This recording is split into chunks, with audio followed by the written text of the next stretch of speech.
Well, first of all, I have sales calls and leads every week. Wow, what a concept. I think one of the hardest things we learn is how to create sustainable businesses. And for someone who wrote a book about being sustained and self-aware, I don't want to be working in stops and starts. And I think for me, what Purple Circle has created is a consistent flow of not just the leads, but the sales. So I've revamped my program. It's 6 months long, and now I have a steady stream of people who are going into it and feeling like it's the best it's ever been. And I'm having fun. Like I love doing the things that I'm doing right now with regards to building my business. It's actually cool to see it be growing like this. Welcome to Success Leaves Clues, the podcast where we interview business owners on how they built their businesses and the hard lessons they learned along the way. My name is Davis Nguyen, and I'm a business coach and the founder of Purple Circle, where we help business owners achieve their first 6-figure, 7-figure, and 8-figure year, all without sacrificing their quality of life.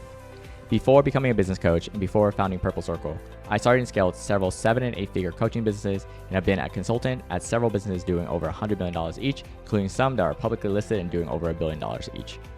In every episode of the podcast, you're going to learn lessons that took our guests years to learn, and you'll be able to learn that in minutes.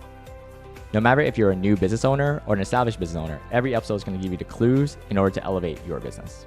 Welcome back to another episode of the podcast here. I'm so excited about today because we have a returning guest, Rachael O'Meara, who was on the show late last year, and she's probably one of my favorite guests that we've had on the show, and not because we ended up working together after the show, but just you were so genuine on your episode, and it's actually, I still think, one of our most requested episodes when people reach out and like, hey, which episodes are like very heartwarming, you don't have to be scripted. It was like, yeah, send Rachel's episode. There's no reason not to. Oh, that's very and nice. So I'm so excited because obviously we're here at the Purple Circle Retreat. This is your second one, and I just love just everything about you. And I love the fact that even you saw yesterday when we closed out, so many people thank you for just your energy, and those who attended the breath work that you did on the first day.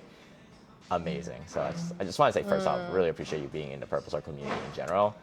Thank you. I really appreciate what you're sharing, and I was surprised and touched that I got that feedback, because I just think I just show up and all of a sudden there's a lot of feedback how radiant I am, and I'm like, but I'm just doing my thing, like I'm just showing up. Literally, I think probably 40-50% of the room gave you a shout out on the last day for Rachel just being you. And I think that's the magical part, is that, well, for those who haven't watched your first episode, who don't know you through Purple Circle, is what kind of coaching do you do? Because it'll transition. Okay, yeah. So I work with high achieving tech leaders who want to get out of overwhelm and self-doubt so that they can be more confident and make their next career moves, whether it's a promotion, a new job, getting a job, learning about how they could have a different type of role. That's really what they need to know. And the thing we talked about too is your ideal client. They're the people that you work with. They're often the opposite, right? They feel like they have to go into a meeting, they have to be over prepared, and they overthink everything as well. Absolutely, yeah. All of the folks who I help, these high achievers, type A's, super smart people who are very driven, and so they've spent their whole lives making decisions, analyzing everything, thinking about the next step. Is this the best move? Is there other things to do? Could I figure it out myself? Can there be multiple solutions?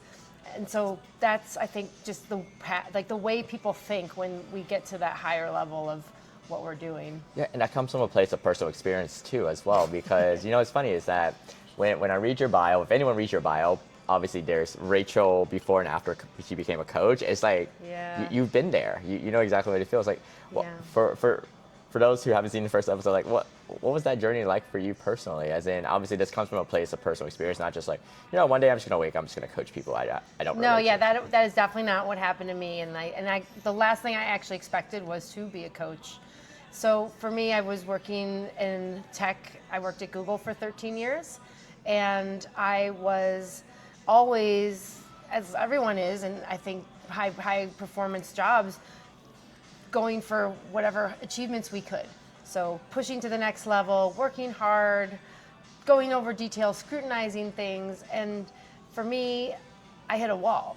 And my manager literally told me, that I might want to consider doing something else because I wasn't performing at a level that was expected. And for me, what that was I had just lost touch with what I wanted or who I was actually. And I had no training in coaching, no training in mindfulness or emotional intelligence, nothing. But I was a great achiever. I had an MBA, like a lot of my clients. I worked at Google, one of the top rated company. I was a national rowing champion. And so I pushed myself. I was really, really driven, which I think really resonates with who I work with. And yet I was failing. So I'd hit a wall, I felt like I was in a mental tailspin, and I had no idea why.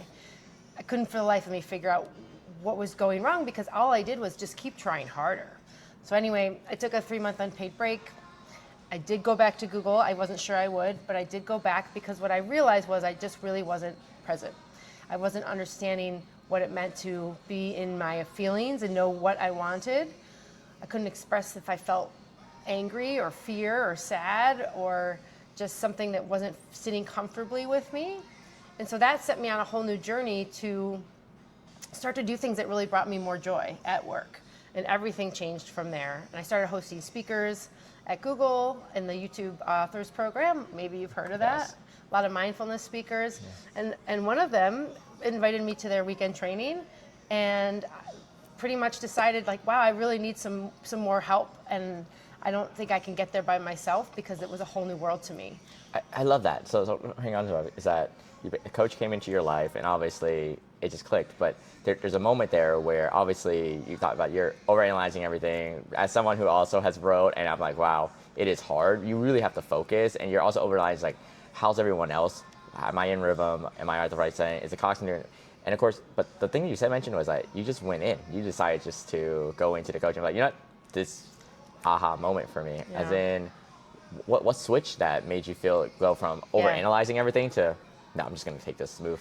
I know, and it was hard. Like, I won't say I wasn't thinking a lot about it and deliberating or hem and hawing, like not sure what to do. So for me, it was being open to what could be different for myself. And I saw that when I was at the training or speaking to my mentors. And then I started to think about what would it be like for me if I actually had those qualities, if I had those skills, what could be different? And it was almost like too good to be true for me. And so I felt like if I don't do this, and it was super scary, by the way. I'd never invested in myself like that. And I was like, I had no idea what I was doing. I had no idea what it would be like. I just trusted the fact that maybe things can change, maybe things can be different if I thought a little differently. I love that because we often talk about this too, is that as coaches, a lot of the people that we want to work with, our potential clients, they're also stuck in that rut, right? And they're overanalyzing. Yeah. And of course, you see all these clients, these people who are these high achievers who eventually achieve it. And one of the things they have is that decisive. And obviously, you coach people towards that. Yeah. And I'd love to know, as in, what is the cost actually of someone who has to wait, who every week they're not working with you, I can transform their life. Yeah. What happens there with them?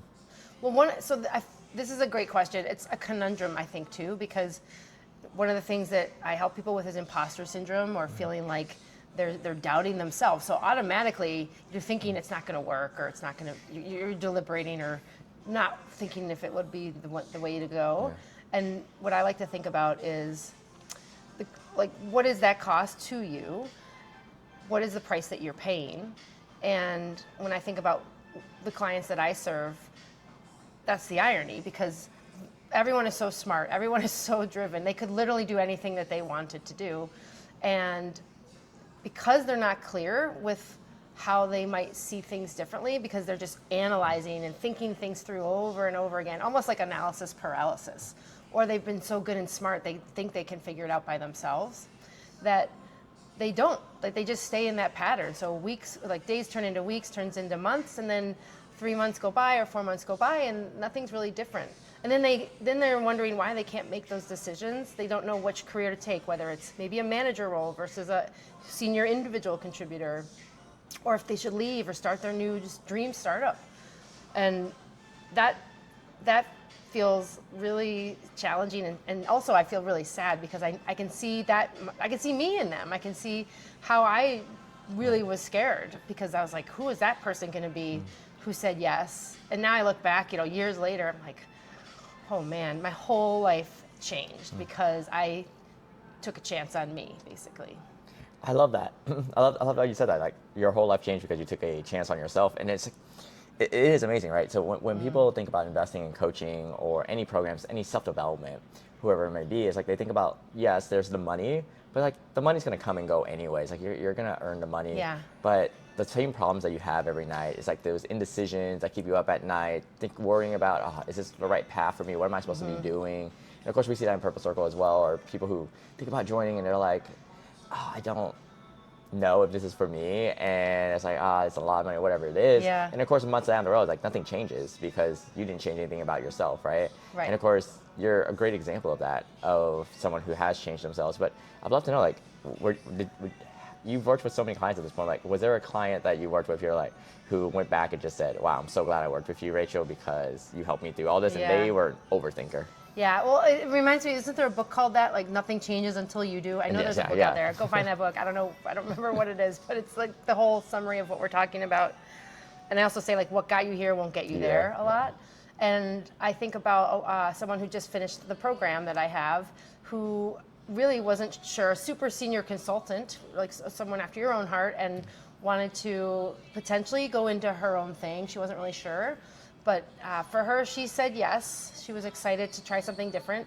And she had nothing on her radar to take a break. Like that wasn't anything we had talked about. But because she learned that she can lean into how she can show up for herself, and that's what we cover, is how do you trust yourself again? How do you know to believe in what you really want and get clear on what you want? And so she wanted to take a break. So the irony is, I wrote a book called Pause, and she realized she needed a pause, but she didn't really know that until she even took a break, because she didn't think she deserved it. And she learned that she can deserve it, and she does deserve it, because she's worth it. And to me, that was just gold, because everyone's worth it if we can actually see that. But sometimes it's really hard to see that because we're just pushing harder and working harder because that's what we've been taught and that's what we know. But the reality is we're just not valuing ourselves in the way that we could, because we're thinking we got to prove ourselves. But the reality is you don't have to prove yourself, because you are worth it no matter what. And I like to think that I can be a guide to help get someone there. Exactly. I love that. I've learned to say this to describe the same scenario, which is that oftentimes we're working, right? But we have blind spots. But more, the analogy I found that has landed really well is that it's kind of like we have a nose in front of our mouth, but we still need someone to tell us that we have bad breath. Yeah. Or spinach in our teeth. Exactly. It's like you can't see it from yourself, so you need to be able to have that. And you're a great example of that. And of course, you don't just tell your clients and potential clients to do this. You actually do it yourself as well. Mm-hmm. And so after the podcast, obviously we got introduced, and you're like, hey, tell me about Purple Circle, and then you jumped right in. And you're like, hey, let's go through. What's that? When you were jumping in, were you also hesitant yourself in terms of what you were thinking? It's like, oh, should I work with Davis and his team? Or was like, oh, no. What was that like in your own mind now that you've gone through the whole training? Well, yeah, and what was funny was, and I think this is true for a lot of us, like I wasn't looking for anything. Yeah. I was simply, and I'd had other trainings up until then, and so it was like the last thing on my mind. But as I listened to what the possibilities were again, and it kind of clicked for me, like, oh yeah, I need more processes. Yeah. I don't have XYZ, and you do, and I actually do want that, but I know from experience, because now I've been on the journey and had coaches, that I can get there faster, I can get there easier, I can be more supportive. Like, why would I not do that? And to me, that was the no-brainer part of saying yes to Purple Circle. I love that. And just so people, your audience and everyone knows too, that you invest in yourself, what have been some of the results that you've gotten that you're like, you know what, I'm so glad I did this, because this is what it was a year for me versus where I am right now? Yeah, so it was also a different type of coaching. I hadn't had specifically the things that I was learning in Purple Circle either, like the processes and understanding how to create leads and things like that. So what it's been like, is that the question? Yeah, it's like what's different for you in your business life, your personal life? Oh boy, okay. Well, first of all, I have sales calls and leads every week. Wow, what a concept. I think one of the hardest things we learn is how to create sustainable businesses. And for someone who wrote a book about being sustained and self-aware, I don't want to be working in stops and starts. And I think for me, what Purple Circle has created is a consistent flow of not just the leads, but the sales. So I've revamped my program. It's 6 months long, and now I have a steady stream of people who are going into it and feeling like it's the best it's ever been. And I'm having fun. Like I love doing the things that I'm doing right now with regards to building my business. It's actually cool to see it be growing like this. I love it too. And I remember we're at the retreat and I slightly saw you replying back to some leads when I was walking around doing one to exercise. I'm like, Rachel, right thing to do here. Get back to your leads. I'm like, if I don't get those leads done, they're going to be piling up, and then my program is going to be like not as efficient. Yes. It is. It's like, it's one of the aha moments, right? It's like when I first started my coaching business, not Purple Circle, but my career coaching business, I was like, oh, where are the referrals coming in? Should I refresh my inbox? And then you hit an inflection point when you finally get the systems and processes, and let's say you need leads, and you go in and you're like, oh my gosh, I need to reply back to them or they're going to disappear, because then it can start stockpiling. And of course, you're about to continue your trip after the retreat as well. So I love that. I of course, I make a joke about it. Look, guys, we all have clients, we have leads, take care of them, because results over revenue, just make sure they're taken care of. And you're just such a great example of that. But I'm going to give you your credit too, because there's a couple of things that make you such an ideal coach for your clients, but also just a member of Purple Circle here is that one, you just have this humility. Like, you're always trying to learn. Like, even in your thank yous when you were just shouting out people, you're like, thank you for teaching me this, thank you for showing me this. It's like you have this learner's mindset that you're always trying to get better. Like, someone who has your pedigree, who's worked over a decade in Google, who's done all the things, done all the training, done all the self-work, might just walk around saying, I got the answers. But you just have this open mind, you just want to know what else is out there, and you're like, you know what, this is my part of the world, but there's just so much I haven't enjoyed. So I think that's it, right? So there's so many people who come in and they have all these conceptions of what success can look like, but they haven't gotten it. So it's like your open-mindedness is one. And second, you just go in. Like, when you commit to something, you're just like, go in. Hey, I made this decision. I'm gonna go through. Even yesterday, you're like, Dave, when's the next retreat? I'm in. I was like, oh wow, okay, well, I'm already signing up now. And then third is that you find a way to always, business and everything else is like ups and downs, but you always find yourself going through. And I remember it was like, there was a period when you're like, I gotta travel all these places, but don't worry, we're gonna continue to go through. And I'm looking at the WhatsApp message between you and Coach Marco, and I'm just like, man, Rachel's making it happen. Like, whatever Rachel puts her mind to, she just does it. And of course, I see that in your client testimonials. I see that in the conversations you have about, hey, this client's done. I want to continue to work with them. What else is there? Because they want to work with me. And it's like, you're just a great example of what happens when someone does invest in themselves, someone does realize that there's a gap, but also you just go in and like, literally. Thank you. I'm taking that in, because I think that is important. And I think I've reached a few moments where I'm like, maybe I am done. Right? Because we don't know. How do you know? But I think my big reality lesson is that you can choose to keep going wherever you are, and there's always going to be something you can benefit from. And I think commitment, that's what you're talking about, is commitment is a skill. Like, it's not something I think that comes easily. I was not always like that. I was always someone with one foot in and one foot out the back door. And now I've learned that if I just go all in and trust that it's okay, and I put myself into it, then I can succeed. I will succeed. There's no way I can fail if I am all in. Exactly. And as long as you have the right trusted advisors who you do to be able to guide the way, because one of the things you mentioned, like, the biggest insight you had was like, wow, a year ago, I was like, well, I have all this time, and now I have all these clients, these marketing, these sales calls, these coaching calls, these leads coming in.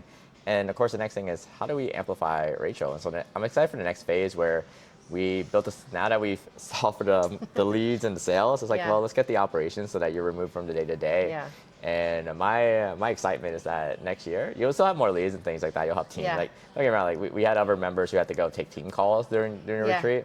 But my goal is that, well, you're not alone, and you're like, you have this abundance coming in. So I'm so excited. I love that vision for me. Thank you. And I really appreciate that, because it doesn't have to be hard. Like, it doesn't have to be a lot of struggle if you create that sense of abundance and ease for yourself. And that's personally like a goal of mine. And so I love that you just reflected that back to me. Thank you. Of course, sometimes, again, like I said, like we have spinach in our teeth, and we have to say sometimes I'll wake up and I'm like, oh, yeah, I needed that mirror to tell me that Yeah, something stuck from last night. And so that's I'm just so excited for all the lives that you're going to touch, and I'm so excited for where you're headed, and of course continue to work as well.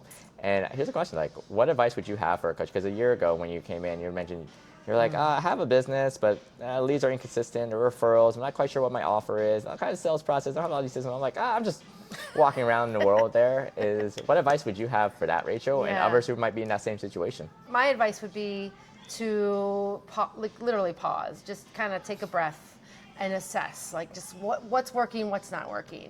So you can get clear on maybe things that you can change, that you want to shift in a way that's working better. For me, it was, like you're saying, like, I wanted more consistency in my business. I didn't want to have like droughts and then like feasts and famines. And to me, that's important to think about for how I can show up in ways that really support that. But if I don't pause and I'm not clear, and that's why I really love my book and what I did, because it's a skill as well, then I just keep going and I'm spinning and I don't know how to shift it. And I think all of us experience that, and we know what that is like, and it doesn't have to be like that. But unless we really take that moment to intentionally shift our behavior, then it's really hard. And so I'm glad that we met. I'm glad you invited me on your podcast, and here we are. I'm really glad too. It's like the universe, God, it put us together, and just it was like the right timing. I've loved every interaction with you, having with you, and of course our connections to Florida and also California and everything else in between. It just felt like, it felt like we were both meditating, and the universe was like... You knew people I knew that were ex-Googlers and exactly. coaches I've had. Like, exactly. It was pretty wild. And it's funny because, exactly. And you're going to be going to a Googler who's also in Purple Circle, and you're going to be going to his retreat. It's like the universe just put us together in the right time, in the right place. And it was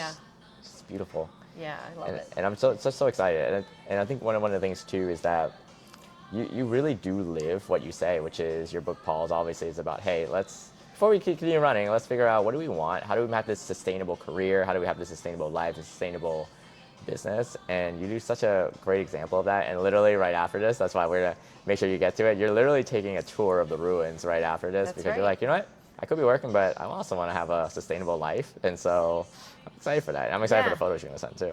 Yeah, thank you. And I'm excited because I learned that because I burned out, because I went the hard way and I kept pushing and like going through the motions, and there's a point where that just can work maybe short term, but then long term it doesn't. And so who am I if I'm not doing that? You know, like I can't stand in my shoes and say, you know, pause or like do something different if I'm not doing that. So I want to be the example, and thank you for sharing that you see that in me, because I think it's really hard to do that, and it's not the norm yet, but that's my mission. My mission is to help people know that that's totally doable.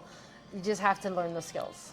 And you're doing fantastic with that. And so obviously I'm going to link to your best-selling book here, Paul's there, but if people want to reach out to you, what's the best way for them to contact? So my website is rachaelomeara.com. I'm on LinkedIn too, Rachael O'Meara. And just go ahead. You can listen to my podcast, The Pausecast. I love that. And I feature great tips in how you can get more clear, great guests, and all of that's on my website. So check that out. We'll make sure that happens, Rachel. So I'm excited, and I'm excited for the next update as well. And I'm excited just everything else that you're doing, because what you're doing with the Pauls and everything, more people need to have it, especially those of you who are in your position, because I already see you as someone who was that coach who came into your life and just transformed everything else for the rest of your life. So I'm excited for that. Yeah, and I have a free gift on my website, the 3 keys to turn burnout into thriving at work. Love that. We'll link to that as well. So you can start Rachel, thank you. Thank you. Awesome. How was that? That's it for this episode. This episode, as well as this podcast, was brought to you by Purple Circle, where we help business owners elevate their business to 6, 7, and 8-figure years, all without burning out. If you're looking to grow your business, as well as get the time freedom that you are looking for, visit us at joinpurplecircle.com and see what we can do to help you and your business.